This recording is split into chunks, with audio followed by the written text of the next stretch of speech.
Welcome to another episode of the Thunderstock Show, a collection of valuable brainstorms to enhance your life, liberty, and pursuit of property. Today's guest is Aaron Garcia. He is an EOS implementer and integrator, unique pairing of both worlds. He's out of the great state of Texas. Everything's bigger there, apparently. And can't wait to have this conversation. Aaron, how are you doing today? I'm doing great, man. How are you? Doing great. Get to do what I love.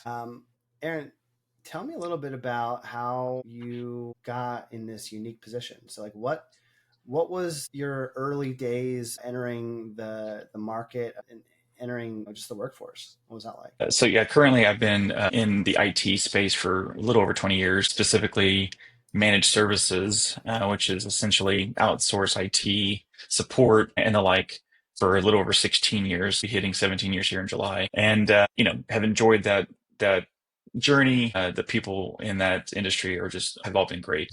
My current company that I'm working for, and that's to be ending here soon. I started 11 years ago. Actually, April 15th was my 11th anniversary. And so within a year of starting here, I actually reached out to a competitor here in the Fort Worth area and said, "Hey, you're a little bit further along than we are in the business and would love to get ideas on how we can be better, right? How can we grow our organization?" And so he invited us over to his shop. We walked through his organization, talked to his people, and he's at the end of the meeting, he asked us, "Hey, have you read this book? It's called Get a Grip." I was like, "Never heard of it." So he actually hands myself and the CEO a copy of that book. Went home. I probably didn't read it for a couple weeks, but then I finally picked it up, read the book, and devoured it in probably a couple days. And the entire time thinking, this is absolutely something we need in our business. So, as most entrepreneur type companies do, we try to implement ourselves and save the money and do whatever we can. But the tier of the urgent, especially in IT, always took precedence, always took priority. And so I think 4 years later, we finally pulled the trigger and said, "Hey, we're going to hire an implementer." His name is Leonard. Great guy. Still communicate with him consistently. In fact, I saw him yesterday. Helped us implement EOS, kept him on for about 3 years. And I can tell you that when we started the business, we were running at about 500,000, 600,000 an annual revenue. Which is, not a by any stretch of the imagination small IT firm. No, I know people that no, have an 80,000, 100,000 IT firm with an employee, maybe. yeah. Like, but it was probably that way for a while, right? You may be hitting the ceiling. Yeah, and so that's right. And we had about 5 employees at the time. And so, you can only do so much with 5 employees. You're wearing a lot of different hats. But there was no idea of like an org chart or an accountability chart. If there was, it's very loose. And so once we read EOS and started doing some of the things that it talked about, Leonard really helped solidify that for us. And so, yeah, we started seeing a growth like we hadn't had before and a maturity and an ability to run the business better. And so this last year, we ended at around 9.5 million. We have 54 employees, and that's over 11 years. And so just we can credit all of that to, or a lot of it to EOS. Obviously, we have the right people in the right seat. There's a lot of things that go into that has allowed us to get to this point. But I have firsthand seen what EOS can do for a business and how it Before helps and us grow the after. business before and after, right? And so that's where my passion came in relative to doing EOS.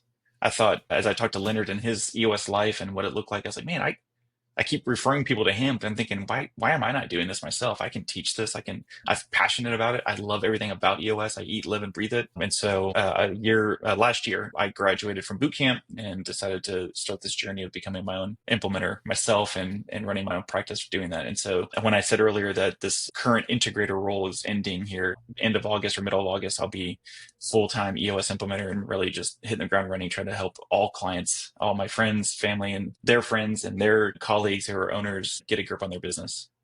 So, have you always been in IT, like previously? Is that like your main field industry? Yes and no. So it's interesting. I'm kind of a Renaissance guy. I Okay. always say that, self-proclaimed.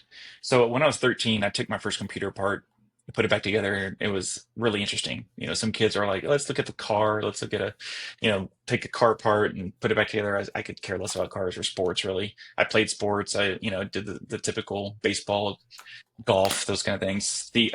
My theater was really my passion in school.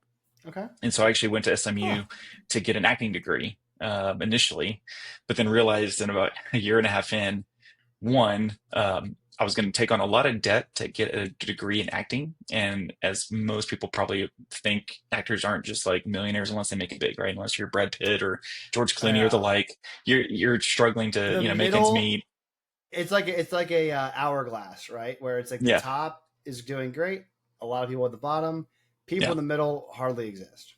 Yeah. And so the goals and even in college for me were having a family, a wife, kids, those kind of things. And I didn't want to be a lifelong waiter or, temp job guy just to have the ability to go to auditions and the things of that nature. And so I actually got out of college, my sophomore year and went into ministry. And so I worked for a church here in Dallas area and was the youth. I actually worked with young kids initially, and then I moved into the youth ministry, worked there for a year and a half. And then my internship ended. And so I got into the workforce. And then from there, I did everything from insurance, help desk type stuff. I ran my own business for a little bit doing IT support for homes in the Highland Park area, Preston area, kind of those families that have, 2 or 3 computers in their house. They've got 3 stories and they've got Wi-Fi everywhere. They need the help. And so I ran that with a buddy of mine for a little bit and then kind of got into IT full time around 2008 is really when a friend of mine, and I had met him briefly, came to me and said, "Hey, you ever heard of an MSP?" And I said, "I have no idea what that is." And he explains to me what it is. And he said, "Hey, what I want you to do is I want you to sit in front of a couple of computers. And it's kind of like a video game. You're going to see some red lights and some red dots, and you want to turn red to green." And that's kind of how he explained it to me. Not really what happened. I was So gonna say I work with a few MSPs and I never thought of it like that. yeah. And so some of that was true, but very, very small part of it. And so I got into the MSP world, loved every part of it. It was just, I'm the kind of person that likes the fragmentation of my day, even though it's hard for some people. It's like, hey, I get conversations left and right. I get a fire drill happening from an email from a client because things aren't working, whatever the case may be. Hmm. And so, yeah, I actually liked working there, and the people I worked with were great. I kind of moved up the ladder to director of technical services there.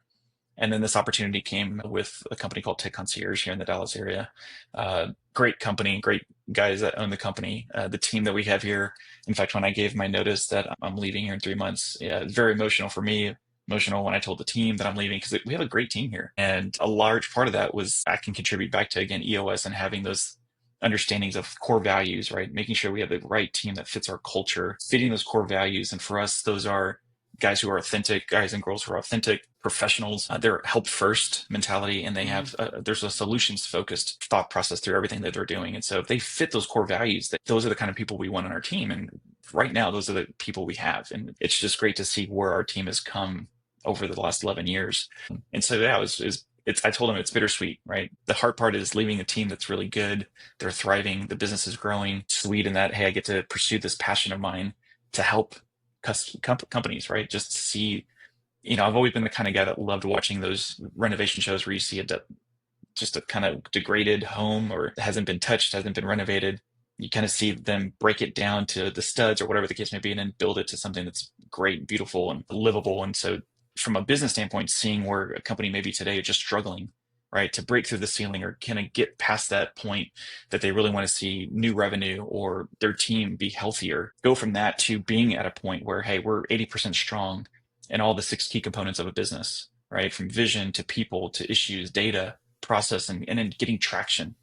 It's great. It's awesome. It's refreshing. It's rewarding. And so that's kind of where that got me here today. There's so many interesting nuances to that.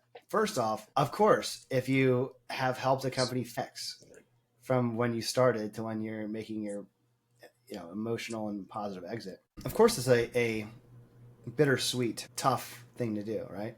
But Oh yeah. unless you have the faith that you can take that experience of 15xing a firm to do it for other firms, you gotta, it's like you're spreading the good word, right? It's like, hey, Yeah. I've seen it firsthand. I have a testimony of EOS, so to speak. Plus, your background in ministry, too, probably does a lot of help. I would say Yeah. with the implementer role. So, and then your systems background, just how you described EOS, where like, oh, if we get 80% in these 6 systems, you're just taking it from red to green, less like a video game, more like virtual reality. Right. Yeah. That's such a For cool sure. background, Aaron. Yeah. Appreciate you sharing that. For sure. Now, one thing you mentioned about school, which I'll tell you, probably the most important, like you had your priorities in a good order, was that you're focused on family first. How has your family, how has that changed your career trajectory and helped to alter your life path? Because you've been now married for 20 years and you have 4 kids, and you're Yeah, not, and you're 15xing a business and you're an implementer. So how do you balance all like the work life balance to have an integrated full EOS life? I'm a glutton for punishment first. No, I'm kidding. Because apparently, based on my life, that's true, but it's really not. It's funny. Damien mentioned I have some real estate as well. I'm trying to get into real estate on the side, and so yeah, I've got a house that we've started renting out here near the city here in Sulphur Makes sense Springs. if you like the analogy earlier. Yeah, I get it. Yeah, yeah. So yeah, family. You know, as those of us who have kids, before I was on my own, when I mentioned working on my own and kind of just helping individual homes get their IT stuff in order. Um, my wife and I were married at the time, but didn't have any kids. And at the time, I was 26-ish time frame. I We found out we were pregnant with our first, and super excited. And we'd always talked about my wife staying at home and not working. And so to be able to do that, there was a fear, I'll say it that way, that is the work going to be enough to cover all the expenses of a baby and rent and health care and all the things that go with it as an entrepreneur. And at the time, I was risk adverse, right? I grew up in a home that unfortunately debt was part of our story, and so I didn't want to have that same story for my family. And so I said, okay, I'm gonna step out of this world of kind of working for myself and get into an actual job, and that's where I found the first MSP that I worked for. And so yeah, it really kind of matures you very quickly. Obviously, as Mm. again those that have had kids, that you really start becoming selfless, or you see very quickly how selfish you really are. Right? It's like, oh, I got to get up at 3 o'clock in the morning to help with the baby, right? Or whatever the case may be. I also realize how much time I thought I was busy before having kids. Now that I have kids, I'm Yeah, like, that was a joke. Wow. yeah, yeah. That was a misconception. Right. Exactly.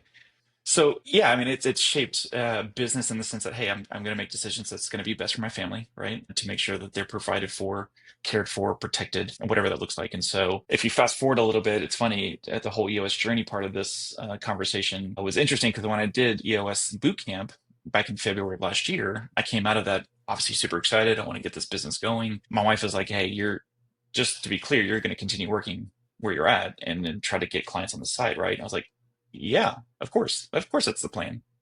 I wanted to make sure we were on the same page. And so while I was ready to go, she was like, hey, I'm not comfortable with just losing that income right away.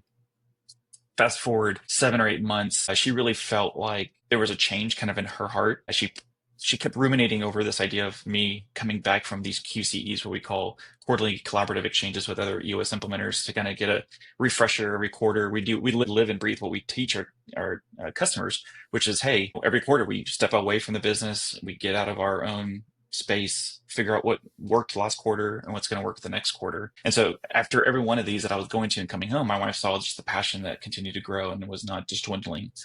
And so for her, it started ruminating in her head almost daily. She's like, it was just on her head or on her mind every day of just thinking about what does it look like for Aaron to do this full time. And so 6 months later after that, she finally told me, she's like, hey, just so you know, I didn't want to get your hopes up, but this is kind of where I'm at. My heart's changed from, hey, you have to keep your job, figure this out on the side, to I'm okay with you leaving Monday and God's going to provide. I truly trust that he's going to go before us and he's going to work it out. And she fully trusted that. And we've talked about a little bit, her and I, about feels like a little bit like a Gideon or Abraham moment for those that are familiar with the Bible. If you're not, Gideon was called to take 300 men to fight against thousands. And God said, hey, I'm going to go before you and you're going to win this battle. And Gideon was like, what?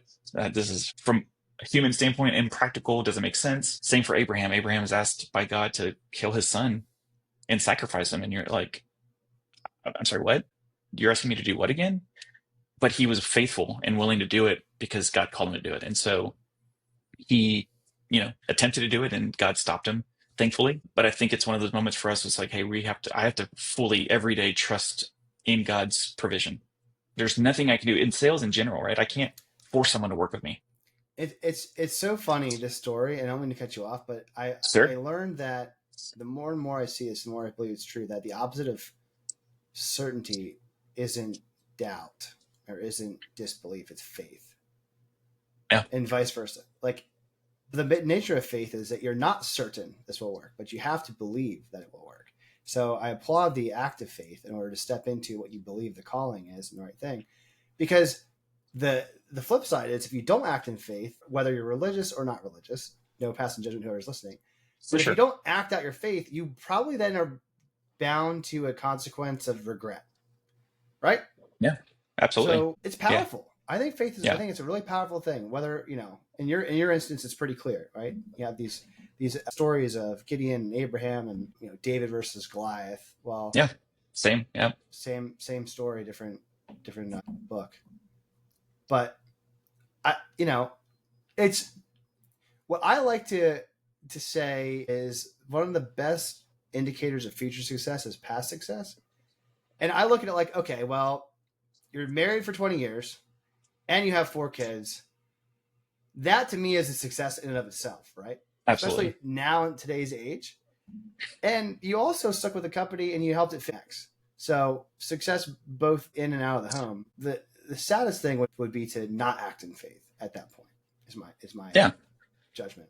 yeah. No, for sure. I think whether it's faith, conviction, whatever you want to call it, I think we are a lot of times fearful of what the unknown is, right? The more people I talk to that have stepped out in that faith, it's rarely does it come back and like, man, that was a terrible idea. Or it just really came back to bite us in the rear. I mean, it does happen. It's not, I'm not saying it doesn't, but the people that I've talked to or experienced living life with, that's been the opposite. It's been true. It's like, hey, you're passionate about this, you're convicted about it, you have faith or you don't, whatever it is, but it's something that's pushing and compelling you to move forward. And the longer that person waited, they regretted, to your point earlier, they regretted not doing it sooner, right? And so for me, even there's a little bit of a regret of like, I probably should have pulled this trigger 6 months ago or whatever, but I'm not living in that regret by any means. But it just, you think through that and you're like, hey, so anybody that's listening is like, hey, man, there's this thing that I'm looking to do or idea that I want to implement or whatever it is. I'd say obviously go in with eyes wide open, but don't wait. Don't,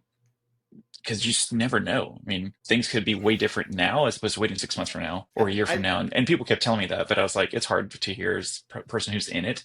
But faith isn't true unless it's tested. Yeah, absolutely. Because a couple of things I could say about that. But number one, you wouldn't be called to do something. You're not usually called to do something great if you don't have it within you, and it doesn't matter what's outside of you if you have what's required within you. And also, it's like, how do you become bold? How do you become courageous? How do you become strong? By overcoming obstacles, probably. A ship is safe in the harbor, but it's not what its ships are made for. That was pretty deep.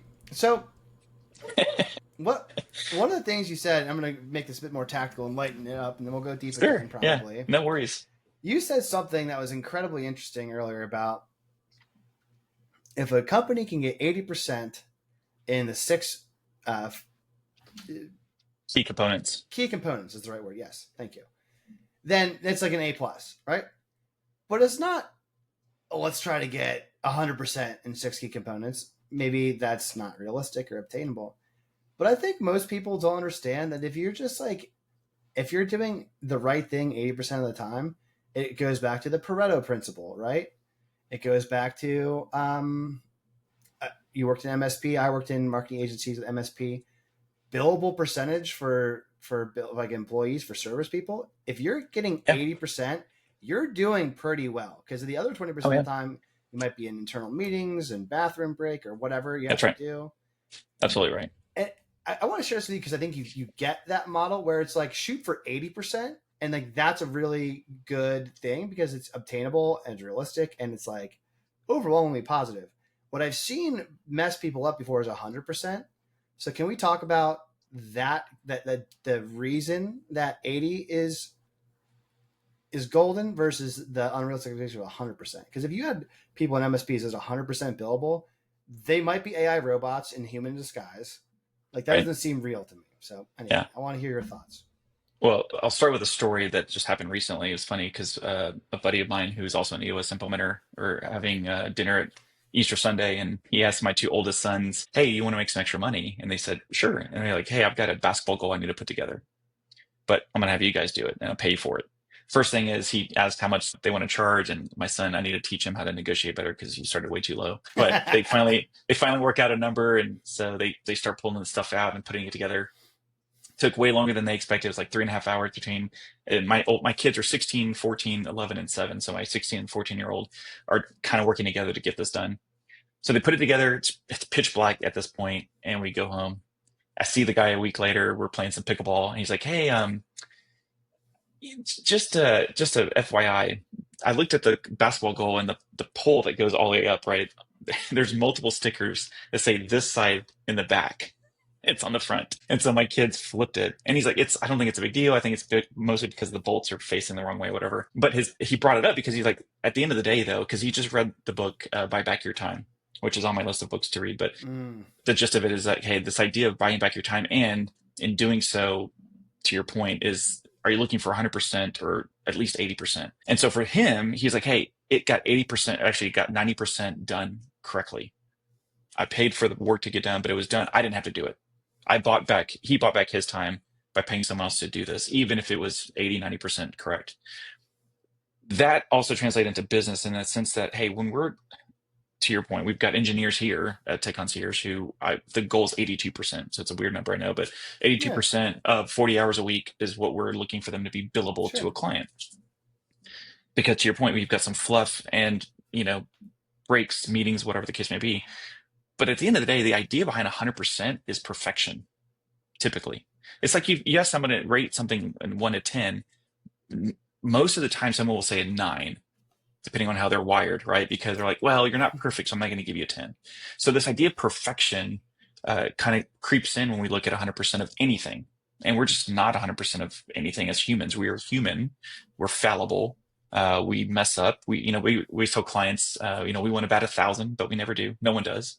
And so No. what's the goal here? And so 80% is just typically, definitely above 70%. It's not just a C, but for 80% to be strong in those 6 key components, you are really doing well. And what I tell clients is, hey, even though I say 80%, I'm really going to try to get you to 90% because you're Sure. crushing it. At 90%, you're crushing it, and you are going to see exponential growth. You're going to see a lot of changes in your organization, and you're going to have a really healthy team at that point. But yeah, that idea, and I think the flip side of that is it's attainable. Everybody can say, I can hit 80%. Because most companies that we talk to Mm. are really around 20% and they're succeeding in spite of themselves. And so because of that, going from 20 to 80 is still a huge step, but it doesn't feel like it's insurmountable or it's utopia, which Oh, is 100%, right? You're not going to get there. It's impossible. 80% is attainable. And it's like, oh man, we can get there. It may take some time, but I'm going to help you get there with my clients that we talk about, what we need to do to get there. I love that the framework too. There's a couple things I want to mention. One, you did have some time playing golf and baseball. Great sports for this analogy. Did you ever hit an 18 when you were playing golf? Every hole was a hole in one. It's laughable. That's Yeah. perfect, right? Right. Yeah, But exactly. Tiger Woods never hit an 18, right? No, So like, no. and baseball, if you're at bat 10 times, do you hit 10 home runs? Ha ha ha. No, I don't, Barry Bonds, Mark Wire, they never did that. And Yeah. in fact, if you get 300, you're probably in the Hall of Fame in the MLB, Oh, yeah. likely. Yeah. So Yeah. it's just like understanding the context of like what is perfect for the right thing. And I think to your last point about shooting for 90, I think the pursuit of 90 to 100 would then potentially lead people to the route of divorce or sleep deprivation, or like you're losing something else because there's a cost benefit trade off within your That's right. life that isn't worth it to get to 100, right? It's worth it to No. pursue 80 or 90. Anyway, Yeah. I love that frame of reference, and it's just so true time and time again. Oh, for sure. Yeah. I think even now, after 5.5 years of running on EOS, we're probably sitting around 84, 85ish percent. But and again, we're healthy, we're busy, we're growing. In fact, we just added 11 new clients this year alone. And for an MSP, that's a lot. I mean, most Yeah, MSPs I'm talking to are adding 1 or 2 a quarter. And for us to have 11, I said 10, I think I'm at 11 since January 1 of this year. It's a lot. yeah, So it's almost triple an average, right? yeah. Oh yeah. So yeah, and I mean, one of the things that I love about MSPs in particular is that you this is by no way derogatory or meant to be put down, but the typical like there is a certain degree of person that when they want to be a service provider, they may be super strong in their technical skills, but may lack other business skills of maybe sales or leadership or project management. You know what I mean? They're very good at the technical thing. But to be 80% plus across the board for an MSP is like a unicorn to me, Yeah, because there's the other end of the spectrum where I've people that are like they're great with tech, they're great at sales and marketing of tech, but might not have right. great product. But to do it all, and I think that's not just true of MSPs, right? Because it's true of all businesses. But how do you use your experience to better align with self awareness, right? Not just with the MSP environment, but like for clients in the future. How do you take the lessons learned from, probably, I'm assuming MSP, you guys had no problems with systems and processes and the logic side of things, like if A then B. I would assume that the data component of EOS might have been a faster ramp up than some of maybe the people component. All assumptions, but how do you take your deep knowledge of IT and take it universal concepts? Yeah. So I would say, to real quick side note, it's not just MSPs that have that same issue potentially, right? Which is, I'm really good at one thing or a couple things. So let's just say a sales guy decides, hey, I want to build my own business, or any entrepreneur. Let's just call it out. Any Any entrepreneur entrepreneur. that starts a business is not going to be 100% strong in anything.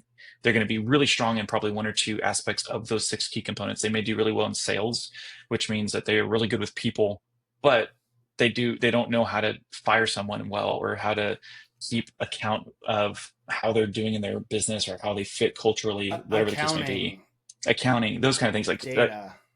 A lot of entrepreneurs and visionaries specifically, they don't kind of go deep into the minutia, right? They don't want to stay in that day in and day out task oriented type situation. They want to stay 30,000 feet above the business itself. They want to, have those big conversations and big relationships with the customers. They want to problem solve and be that for the organization. But yeah, to be clear, every entrepreneur is going to have kind of that mentality typically. And so the IT knowledge and mirroring the two, to your point, may be true, but it may not. I've talked to a lot of MSPs, and again, not that I'm focusing just on MSPs as Right. clientele, but anyone that I've talked to. But yeah, I was just at a conference last week, as a matter of fact, and talked to a number of MSPs that are still struggling. They don't have the right processes in place, or have them documented. They may know how to do it, Mm. but nothing has been put into paper. And beyond that, not only has it not been put on paper, but they don't have everyone following that process across the board and doing it the same way every time, which helps with profitability and scalability, and obviously just making life a little bit funner in the office, because you're like, hey, we're all doing it the right way and it's documented. We know how to do it. There's no question, especially for engineers. It's like, give me the step 1 through 10 on how to do this and we'll get it done. But that's true of the process component. I'm sorry, the data component. We thought we were looking at the right data. And then we had an outside coach come in and say, hey, maybe have you looked at this? Have you looked at these numbers? Or again, what is the numbers that you want to really focus on, that if you're on vacation on a beach somewhere, you can look back at the office and say, oh, I think we're having a great week. I think most entrepreneurs don't even know what those numbers are potentially. And if they do, they're not looking at them and holding the team accountable to making sure those numbers are being hit.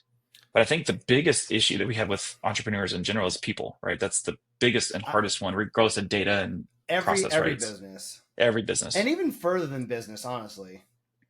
I Oh think yeah. life. I think getting along. Look, if you want to have a great example of a perfect person, look at the Bible and Jesus.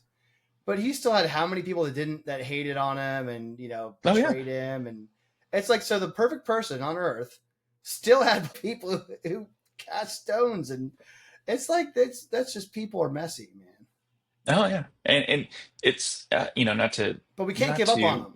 We can't give up oh, of on them. course not.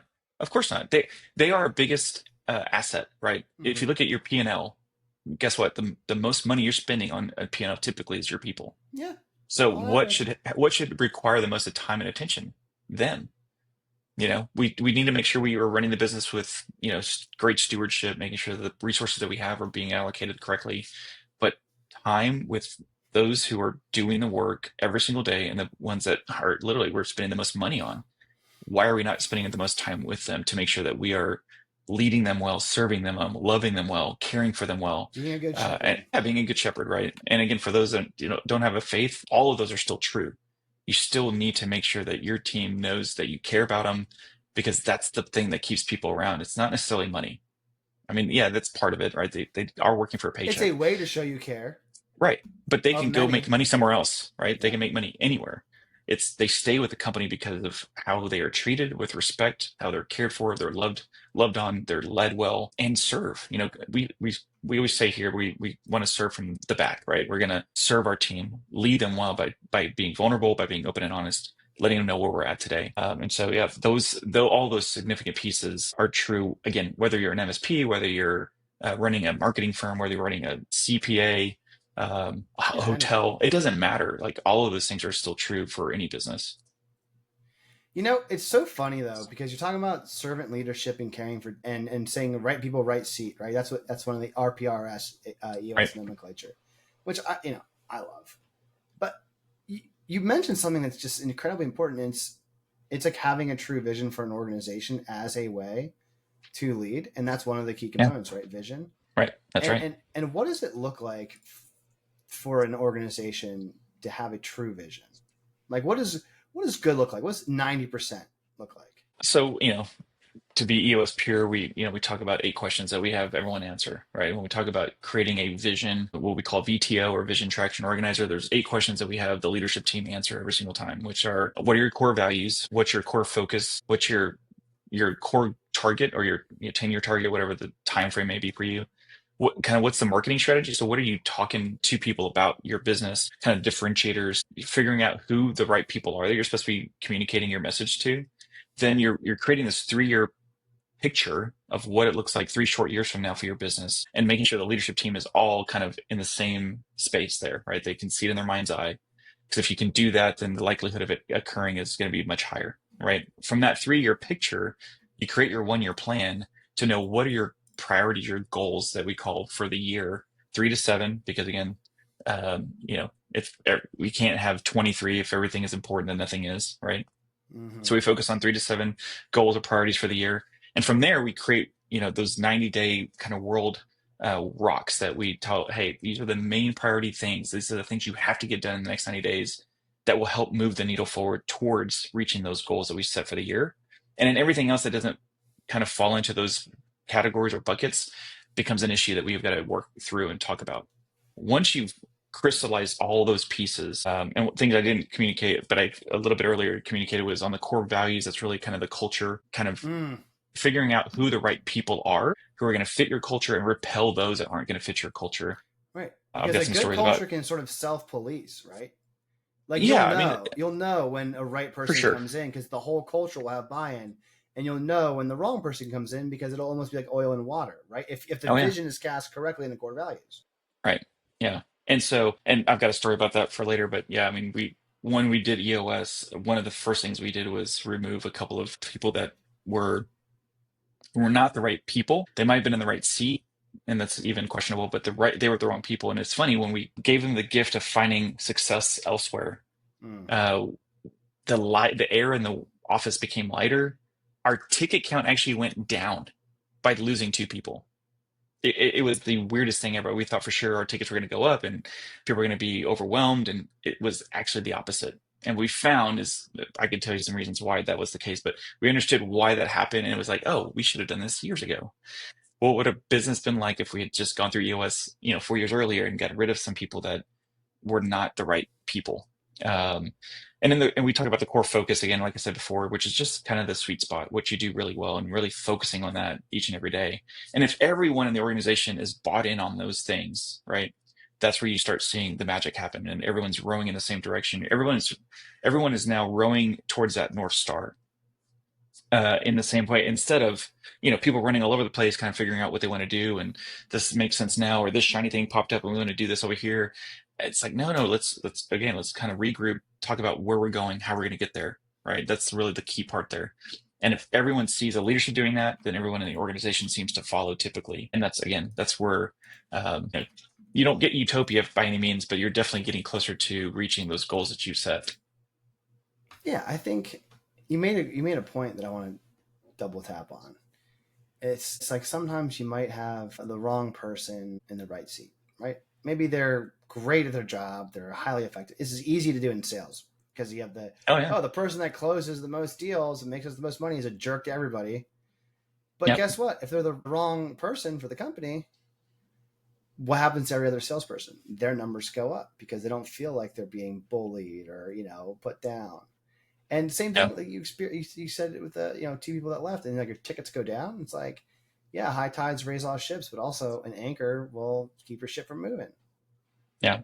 The opposite can be true too, just to, take a step further, which is you've got the right person in your organization that you love. You've had a relationship with a guy or girl for years. They've just been loyal. Everybody loves them. They do fit the culture. You hang out with them outside of work sometimes, but they aren't producing. They're not hitting their numbers. They're not getting the things done they need to get done. What I tell people is that when that happens and you have the number of those people, you become an accidental nonprofit. And that's the last thing you want, right? Going back to that whole stewardship idea of like, hey, you still have to steward your team as well as the resources. And if you've got someone who's not producing or not closing tickets out or not selling or not creating that product that you're working on, and they're just kind of wasting people's time or just socializing too much or whatever the case may be, but you love them so much. Again, you're in for profit, right? And so there is going to be a hard conversation that probably needs to be had. Either you have a different seat for that person to sit in, which would be ideal, right? And you still keep them around, but then they start thriving in the right seat. Or it's like, hey, we're gonna have to make a change here, and again, gift you that opportunity to go somewhere where you're gonna be great and succeed even beyond here. So both issues will come up once you figure out once you answer those 8 questions and really understand your core values as a company and who you are, and fitting those people in with your unique organization on those core values. Yeah, then you have this synergy on both sides of right people and the right seat, because you have to have both to run a great company. Thinking of some instances and stories about that. I remember I've had it applies to it as an entrepreneur, right? It's not just with your team, which is incredibly important. We're talking about your team here, but with clients, right? So when you have the right vision, I have worked with clients who I adored as people. They were awesome. They were the right fit, right? That's exactly the type of person I was as a client. But I made an offer, a service offer that would be good so that I could help them. And it wasn't the most profitable one for me, and it wasn't really my core competency of how I traditionally serve people. And it got to the point where I was like, hey, Ross, you're awesome. It's so great. And I'm just like, I can't keep serving you and grow my business. I want to, but I'm not a nonprofit. So again, I say that to say it does apply to customers as well, but we're talking about internal employees. And I've also had the other end of the spectrum where it's been like, hey, look, Ross, you're doing a great job, but our culture is just so not you. And that's Yeah. easier. That's easier for me to walk away from. And it's okay, because one of the challenges I think is, yes, you have core values. Yes, you have XYZ to filter, but until you get to know someone deeply in the job, that's why some of these tools of people analyzing and having quarterly conversations, things like that, come into play. Because I think with recruiting, right, as a function, if you're batting 60% of the time you make good hires, you're probably in the Hall of Fame. I think. Maybe Yeah. maybe it's higher, maybe it's 70% of the time. But like no Yeah. one's 100% of the time gonna make good hires No. every single time. No. Well, I can tell people all the time, I've been hiring people for a long time now, and they will typically, usually, right, put their best foot forward. So you're never having someone come into your op. Now, I have had one instance where someone actually during COVID, or we were hiring some remote people. And so it was a virtual call like this. And a guy jumps on the call literally in a basketball jersey. And I was like, okay, this was an easy one. Don't need to really have this conversation. So there are instances where that happens, but 9 times out of 10, someone's putting their best foot forward. They're putting on their suit and tie, even though they may never wear it ever again throughout the rest of the year, but they have it for interviews, right? Or they're going to, shine their shoes, whatever the case may be. But it's, you don't really see people come in and be like, let me just tell you how much I suck or how bad I am as an employee, right? I'm going to be an amazing person for you. And so they put their best foot forward, and you can have multiple conversations. We have an 11-step process for hiring here at the MSP. And so we think by the time we get to step 11, we know the person well enough to say, hey, we're going to offer you a position and we want you to stay on. But we've gone through this process before, and there's been a number of times where we get someone in and we realize that beyond just the core values, the 3 questions we ask is, do they get it, want it, and have the capacity to do the job, right? Well, in one instance, I had a guy came in and it's like, I'm a tier 2. And we're like, great, we need a tier 2. He kind of explained how this is where he was before, this is what he was doing. get him in the office. And I mean, within 90 days, we knew he was not a tier two. He was probably tier one at best. Mm. And so now you have this issue where you're paying someone at this level, but he's really at this level. And, do you reduce his pay? Do you, all the things we were trying to think about, like, how do we help him? But at the end of the day, we realized, look, he doesn't have the capacity to fill that seat that he's in. We need to make a change. And so we did. And everybody's stress level kind of went down. It's like, oh, this guy, because we were having to help him through things that he should have been doing himself. And it's like, now we're pulling resources from other places. And so it really does cause friction and issues within the organization when that happens, right? So it, I love the tool though of the people analyzer, especially when you're in the hiring phase, because it's been one of those things that's helped my success rate go up when it comes yep, to hiring. And an implementer told me recently, think about, you're familiar with Colby Index, right? yep, And I'm sure you've heard of DISC profile or yep, MBTI or performative index, any of these other profiles. And then there's the Wonderlic test that's typically done for like quarterbacks in the NFL, or like an IQ test. And this implementer goes, he put GWC in a triangle, and underneath each one, he goes, all right, Colby Index is your G, MBTI DISC is your W, C is your IQ or Wonderlic test. And he goes, if you just could create what are the requirements for the GWC of a role, and then you could have an assessment for each candidate, you have a higher likelihood of getting an accurate result. And I was like, I can't believe that you just took something that I already thought was simple and made it more simple. And it's like, oh my gosh, no duh. And yeah, he analyzed my Colby. He goes, oh, you're in the right, you get it. If your seat, yeah, that's you. And I'm like, oh, this is my MBTI. He's like, that matches your Colby. That's you. And he's like, oh, this is my IQ test. He goes, oh, perfect. But I've had instances. And I want to end this tangent here. You think where I've applied for a job and they said no, and I was like, well, why? I mean, I'm qualified. They're like, yeah, you're too smart to do this job. Is what when someone said to me, I was like, oh, you're just blowing smoke. They're like, no, really, like you're gonna get bored in 90 days and want to go elsewhere. Like this is not for you. And I was like, yeah, that was a gift, right? That's a for gift. sure. So how Yeah, do you approach not just analyzing the people that are incoming, right? Because I think there's tools and ways to do that, but measuring what that role should look like, what good looks like for roles. Um, Easier to do with core values. Like, do you possess the core values? Yes or no? Well, if not, then it's a deal breaker.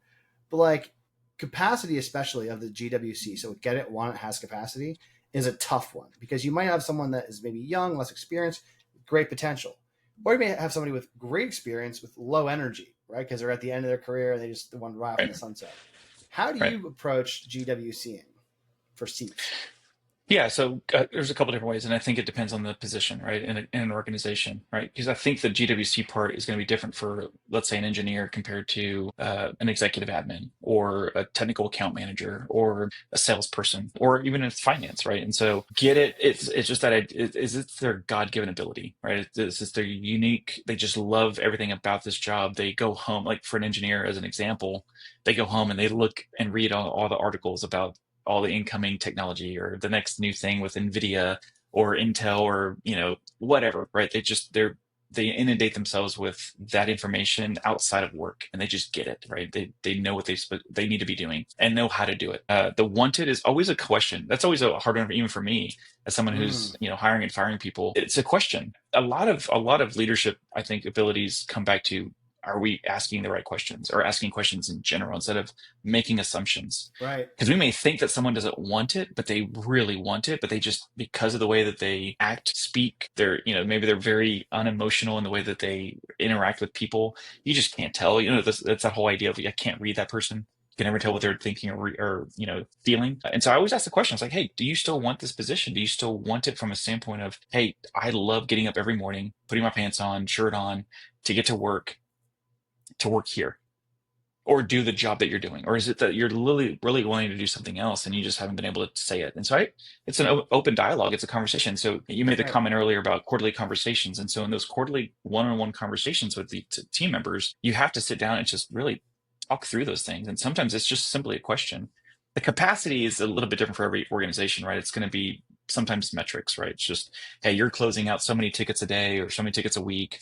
You're responding to tickets in a timely manner. Your customer satisfaction scores may be really high and you're crushing it. So there's really you're doing the work and you're getting things done. that we are asking you to continue to. But also, as you look at the accountability chart, as we look at the structure of the organization, we always talk with our customers around what are the 5 things that we're really asking each person to do each and every day, kind of high level, right? And if they're, coming in, clocking in, working tickets, answering issues, escalating those issues that they can't fix, working, collaborating with the team, et cetera, those are things that we can talk about. It's like, are you doing those well?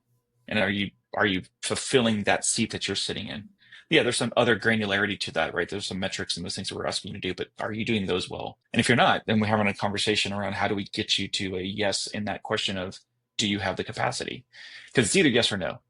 It's not I'm not sure, right?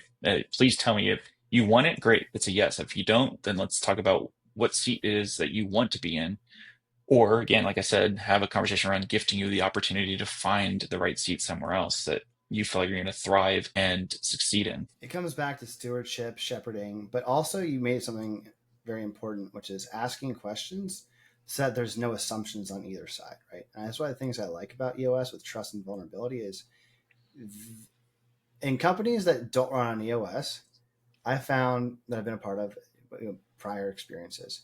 It was a higher likelihood of an anxiety with an employee, like, oh my goodness, am I doing a good job? Am I going to get fired? Like, what's the company health? Like, is my job going to be here? There was more of that uncertainty. But with EOS, it should probably take the smoke out of that fire. And it's just like, you should know if you're doing a good job if you go to your L10s and how's your scorecard doing? Are there recurring Yeah. issues? Like, that's part of the thing I really like about it is it takes the guesswork around that uncertainty where you can have more faith in your contribution to the larger organization. Yeah. It still goes back to communication in general, right? Whether it's through questions or otherwise. A quick story is, I've experienced this, but you think about setting an appointment with your employee and putting it on the calendar, which doesn't happen all the time, right? Outside of like quarterly conversations that we do have on the books. But let's just say, hey, I want to grab lunch with you. 9 times out of 10, an employee, regardless of how healthy the company is going to ask, "Oh, what is this for? Like, what is the Yes. purpose of this lunch?" And if you have no other information in that agenda or the body of that calendar invite, their brain is going to go 1,000 miles an hour. And I experienced that myself, even being here. I think at that point it was 8 years. I'd been here 9 years. We were dealing with a really, really hard client. I was actually at a conference out of town. We're having these really long conversations, and some of it was legal in nature and whatnot. And there's just anxiety from everybody on the leadership team around this one client. And we get off a phone call. And again, this is probably sometime in the afternoon during the week of the conference. And I get this calendar invite. It's like a quarterly conversation or a Uh-oh. quarterly meeting. And I have never had, except for that one time, just for different reasons, but I've never had a review from the owners of the company. It's really just kind of the owners and then me. So I just never have had that conversation. And so I get this on my calendar and I'm thinking, oh no, I've really royally messed up with this hard client that we're having because I've done something wrong. And so they're saying, hey, we're gonna have to make a change here. And even though I knew probably in the bottom of my, soul that it's like that's not happening, but your brain just starts going in a number of different ways, and rarely do we ever go to the positive. Like, oh, this is going to be a great conversation. It's always like, oh no, what's going to happen? Mm-hmm. And so we get to the meeting, and I said, hey guys, just at the end of having the conversation, we're like, oh, we're having this because we haven't done a good job of doing this with you, and so we want to make sure we start getting this cadence in place of having the quarterly conversations. And I said, can I just offer some advice here, and that if you do this in the future, can you let me know why you're doing it? Because you did it on the cusp of or at the end of a really hard conversation with this really hard client. I'm in my mind thinking all weekend something is wrong and this is going to be a bad conversation. And they both were gracious and they're like, oh my gosh, absolutely. That totally makes sense. And so I think we as leaders, even though we think we're communicating well, we're not always doing so. And so I think even just taking that extra step of saying, okay, let's grab lunch, but here's the reason I want to grab lunch. I want to talk through a couple of things that I'm seeing that are either great or not, and just want to have a conversation around it. You're not in trouble, those kind of things, so that they can put their mind at ease. But that's a small example of what we can do better, right, as leaders from a communication standpoint. Asking questions is one for sure, but I think we just assume that, oh, you know, they know it's fine. It's just a lunch. They're not going to sweat over it or lose sleep over it. And you're like, well, no, that's not true. They're going to. Well, Aaron, I have one of my favorite sections of the interview coming up right now. And it's leave a question, ask a question. And the guest before you didn't know who you were, didn't know anything about you, has a question for you. And that question is, can you think of a time where the ability to let go of your desired outcome and stay focused on your mission, again, not trying to control the outcome, what happened when you did that? And I think for you, this is it's like a really cool one because we're talking about walking in faith. That's kind of what this question is all about. So the time I let it go of control Yep. of Think an about a outcome. time when Yeah. when where you had the ability to let go of your desired outcome and what happened when you did that. And you can't answer I for your mean, wife because I already know what happened with your wife. yeah, no, I think, yeah, if we're the easy and most recent one is, this journey, right, with EOS. It's Mm-hmm. this idea of like, hey, I finally got to a point of saying, hey, you know what, there's nothing I can do to control the outcome here and or the timing, really. The prayer that I always have is your will be done. And so for a year and a half, I just kept thinking, I need to keep this job. I need to make the money and make sure my family's taken care of. And it's funny because as soon as I've gotten to this point of letting go, and I hate that, not that I hate the term, but it's just a weird, goofy term of letting go and letting God. But it is, there's some truth to it, right? It's like, hey, I'm Yeah. truly letting go and saying, hey, God, I've got to trust in you for everything. I'm literally laying down my life here and saying, hey, from an income standpoint and provision standpoint, house, kids, wife, all the things that go with just running your life in general, it's you. I cannot hold a gun to someone's head and say, you're going to be my client or coerce them enough to make them work with me. It's literally out of my control. I can be myself. I can show the value of what I'm going to bring them through EOS. Ultimately, it's God's provision. And I truly believe that. And some people are like, well, you're crazy for thinking that, and that's okay. It's just my strong conviction and my faith in, you know, everything that I read in the Bible, everything that I believe is true, and everything that I've been shown over 44 years of life. That's always been the case. A really small story of doing the same thing, which was I was going on a mission trip to Japan after my freshman year of college, and I could not raise the money. I had to raise like $1,000 or something weird. This is back in 1999, and I really wanted to go. I really wanted to. It was a month-long trip. We were going to be teaching English to Japanese families or people, but also working with the church to again share the gospel. And I wasn't making the money, and I'm thinking I'm just not going to be able to go. And it wasn't until like literally I was like, okay, God, I really am at your feet here, laying all of this desire to go, put also the need for the money at your feet. Within a day, I get a call from the person who's kind of running the organization. And she said, hey, just FYI, you got an anonymous donation of like $1,000 to finish What? out what you need to go to the trip. And I'm dumbfounded. I'm literally, I'm I'm 20 years dumbfounded. old. And she didn't want, but she also didn't want it to be known who she was. I wanted to thank her. I wanted to call her. She's like, nope, she wanted to be anonymous, but your trip is covered. And it was literally the last day. Like I had one more day to get the money to be able to be qualified to go. And, God has shown up in my life I mean, all my life. Like there's never been a question that he's there. Sorry, I'm an emotional guy. And it's funny because we know that, and we still at times can go easily backtrack and think we've got our control or we can do it ourselves and it's our power, and it's not. It really isn't. And it's the times where I'm like, okay, God, I'm just a vessel. I'm just here, someone who's wanting to love you, serve you well. You have to show up. He does. He's been faithful. And so I, you know, I'm excited for this next season as I go into a place of maybe not even having any income and just seeing how that God's going to show up. But yeah, I mean, I cannot. That's a long answer to that question, but yeah, I that's mean, the time where it I've was let go of it. very. I don't really believe in coincidence, but it's a unique question for you. And I think that what I can tell you, Aaron, two things I've always been told. One is that God helps those that help themselves. And I think that you have no lack of work ethic or desire or motivation to help others. And I also think if he took you this far, he's not just going to leave you hanging. I hope that you can keep that faith, and stay down the path. Now, if you feel so inclined, and I would urge you to do so, what question would you have for the next guest who neither of us are aware who that will be? I would ask, what is the one thing that you're going to do in the next 48 hours to make a difference in your life, in someone else's life, and take the spotlight off you. Yeah. I like that it's a smart goal. It's just time bound, 48 hours. You better hurry. Yeah. Well, I will make sure to ask that question. Now, before we end our conversation, which has been a wonderful conversation, thought provoking, and really inspiring to me, everyone listening, I hope you felt the same way. I don't run ads in the show, don't plan to. My only ask is that if you found value in it, share it with a friend, someone that may also find value in it. Aaron, where can people find you online to get in touch, to get a hold of you, to follow along with your journey, support the mission? Yeah, two easy ways is my website, which is eosworldwide.com/Aaron Garcia or hyphen Garcia, and or LinkedIn. Really have gotten off of social media for the most part because I just found it such a suck of time, and so I really don't jump on anything but LinkedIn. And there it's LinkedIn. My call is Aaron Garcia EOS. Super easy. Excellent.